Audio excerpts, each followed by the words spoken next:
السلام عليكم. رجعنا معكم من جديد في مطبخ كنزة الفاسية. اليوم ان شاء الله عندي واحد الاقتراح زوين بغيت نشاركه معكم، وقليل الناس اللي كيعرفوا هذا الفيديو هذا اللي غادي هاد الشهيوه اللي غنشارك معكم. قليل الناس اللي كيعرفوها، ما عدا هنا في فاس اللي كيعرفوها بزاف بزاف، وكانوا كيديروها الناس شحال هادي. وانا خديت هاد الوصفه هاد الشهيوه من الوالده ديالي الله يخليها ليا، واللي عنده شي ميمتو الله يخليها له. ما نطولش عليكم لا فيديو، بسم الله على بركه الله. الاقتراح اللي عندي اليوم هو هادو، عندي المصارن الغلاط ديال العجل. ها نتوما كما كتشوفوا كنشريوهم هكا كيبيعوهم لنا مضفرين، اولا اللي كيذبح الذبيحه الكبيره كيحتفظ بهم. وغنوريكم واحد الطريقه كتجي غزاله وبغيت نشاركها معكم وتشهيتها عجباتني، ونتمنى هاد لا فيديو يعجبكم ويلقاكم بصحه جيده والعواشر مباركه مسعوده علينا وعليكم. وكنتمنى نكون خفيفه على قلبكم، ما نطولش عليكم اخواتي. عندنا هاد المصارن هادوك على هاد الشكل ديال البقري الغلاض ماشي الرقاق. شنو غنديروا لهاد المصارن اللي كنشريو مضفرين؟ كنقبطوهم تنحلوهم بهاد الطريقه هادي، وتنضربوا لهم غسله بالماء والملحه والخل.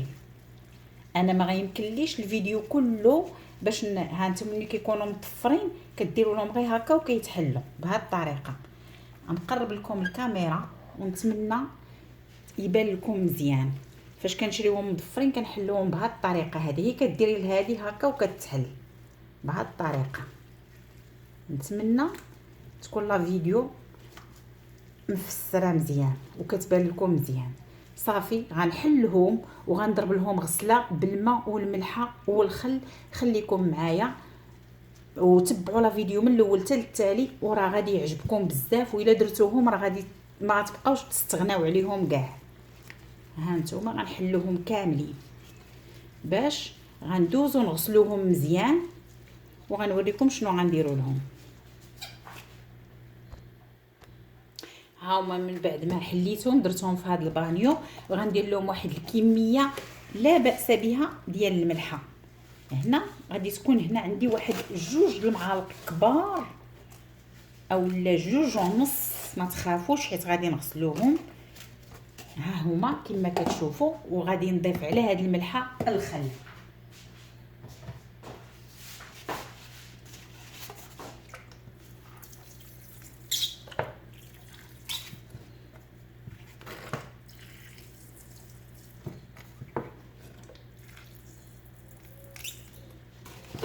من بعد غنقبطوهم وغادي نفركوهم مزيان باش كنحيدوا لهم داك الزفوره.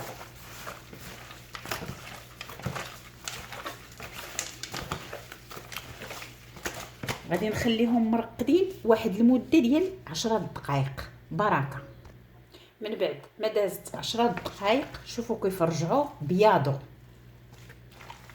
انا كنفسر بالنسبه للمبتدئات، وبالنسبه اللي عمرو ما دارهم غادي يجربهم بالطريقه وكيعجبني نشرح باش تفهموني. دابا غندوز باش غنغسلهم مزيان. هانتوما كما كتشوفوا غسلتهم مزيان. كنجيو لهنا راه كنلقاو واحد الشحيمه في هاد الجناب. هاد الشحيمه غنحاولوا باش ما نثقبوش المصران غنحاولوا نزولوها، واللي بغى يخليها يخليها. انا كنفضل نقي داك الشحيمه هذيك، ولكن بهاد الطريقه غير بشويه صافي. وكناخذوا واحد المقص او لاموس وكنحاولوا نتجنبوا داك الشحيمه. ها نتوما نمشيو معاها غير بشويه بشويه حتى تنقيو داك الشحيمه اللي في الجناب. صافي دابا غندور عليها كامله غنقيها وغنرجع معاكم. هانتوما كما كتشوفوا داك الشحيمه اللي بيضه هي اللي خليت، اما ديك اللي فيها شويه ديال الخضوريه كلها زولتها. دابا شنو غادي نديروا؟ المرحله الاخرى اللي غندوزو لها غنقلبوا المصارن ديالنا. من بعد ما غسلناهم تطهروا مزيان غادي نقلبوهم بهذه الطريقه. ناخذوا قطيب ديال الكباب وغادي نجيو، نتمنى الرؤيه تكون واضحه لكم، وغنقبطوا هنا في هذه البلاصه. راه في الفيديو ديال العيد الكبير القادم اللي كنت عفوا دوزت لكم، راه كنت وريتكم كيفاش تقلبوا المصارن ديال الغنمي. راه بحال صافي كتقبطيه كديريه هنايا القطيب وكتوقفيه بهذه الطريقه. نحاول نبين لكم، وكتجيو كتقلبي المصران بهذه الطريقه هذه كله. كتمشيو معاه وكتحاولوا باش ما يتثقبش، لانه غادي نقول لكم علاش خصنا المصران ما يتثقبش. ها نتوما مثلا لقيتو هنا مقطع، هنا غادي نوقف بركه، غادي نحبس وغادي نقطع حد هاد البلاصه هادي، حيت انا ما خصنيش المصران يتقب ليا ويتقطع، حيت غادي ندير له واحد المرحله واحده اخرى انا غنوريها لكم. صافي تيكون عندنا عاوتاني تبصيل نقيقي باش ما كنحاولوش نقيسو بهذا الوسخ، نقيسو هذاك اللي طهى اللي غسلنا مزيان. خليكم معايا.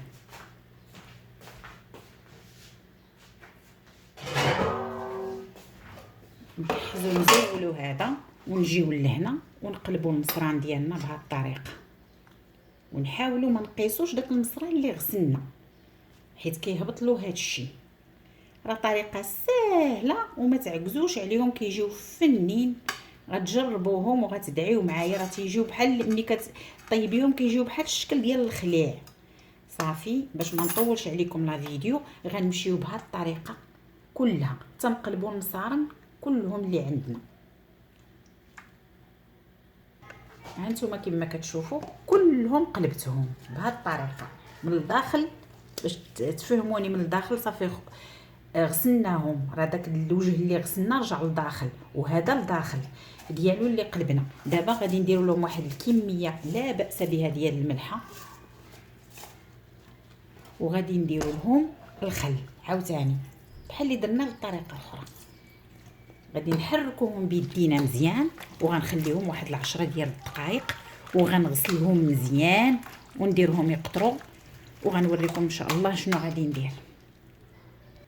هانتوما كما كتشوفوا من بعد ما قطروا ليا مزيان وما تكرهوش منين ديروا لهم هاد الطريقه هذه، تخليوهم يباتوا وتكون عندكم شي شبكه فيها تقيبات واسعين باش تيقطروا مزيان اكثر من هكا. انا دابا غير باش نزرب عليهم ما خليتهمش قطروا بزاف.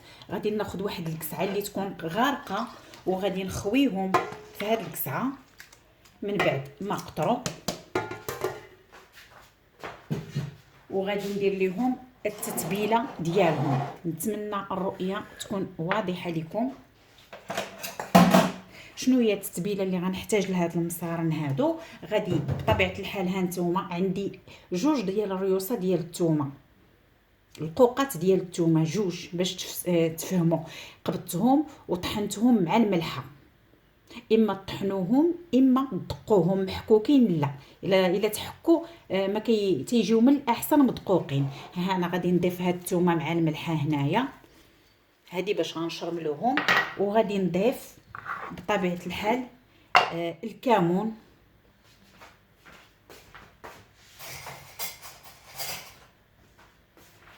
هانتوما كما كتشوفوا غادي نضيف هنا واحد 2 ديال المعالق كبار مقببين على حسب العماره. هذه عندي عماره كبيره، انا درت 2 ديال المعالق وغادي نزيد واحد شويه 2 المعالق كبار صغار عفوا، وغادي ديال الكمون، وغادي نضيف بطبيعه الحال القزبور اليابس اللي عندنا مطحون ومنقيينه. غادي نضيف القزبور اليابس ديروا بزايد. انا غنضيف هنا واحد 3 ديال المعالق صغار مقببين كبار، تقبيبه كبيره. دابا غادي نجي لهنا وغادي نضيف الخل. غنعطيكم الخل بالعبار باش تفهموه مزيان. خليكم معايا.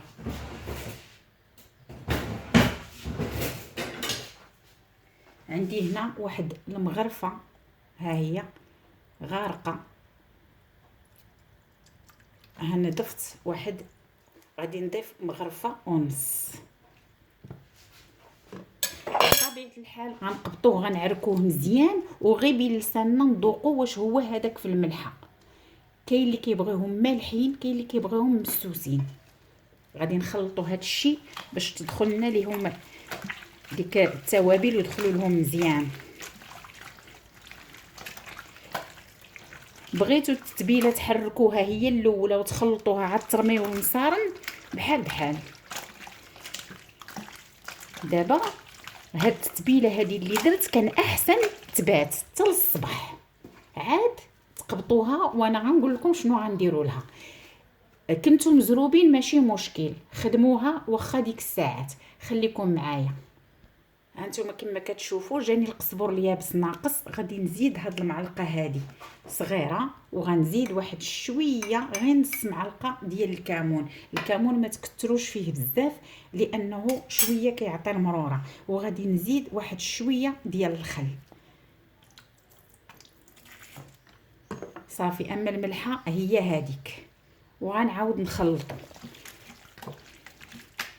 هانتوما كما كتشوفوا راني فاش شرملتهم خليت واحد المده ديال الساعه، حيت انا مزروبه بهم ما بغيتش نخليهم حتى الصباح.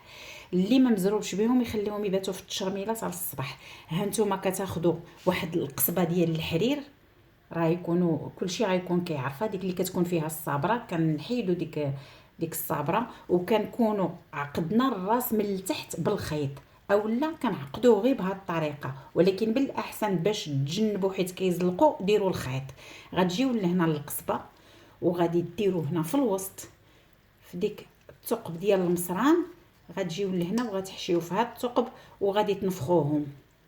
صدقوني كيجيو، عرفتي تيجيو فنين، ما غتستغناوش عليهم، كيبغيوهم الكبير والصغير كيزلقوا.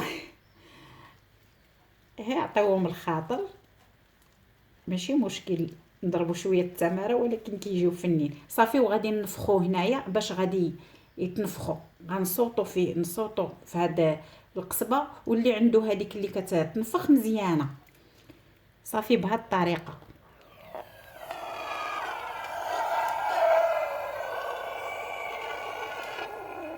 صافي غادي ننفخوهم من مزيان.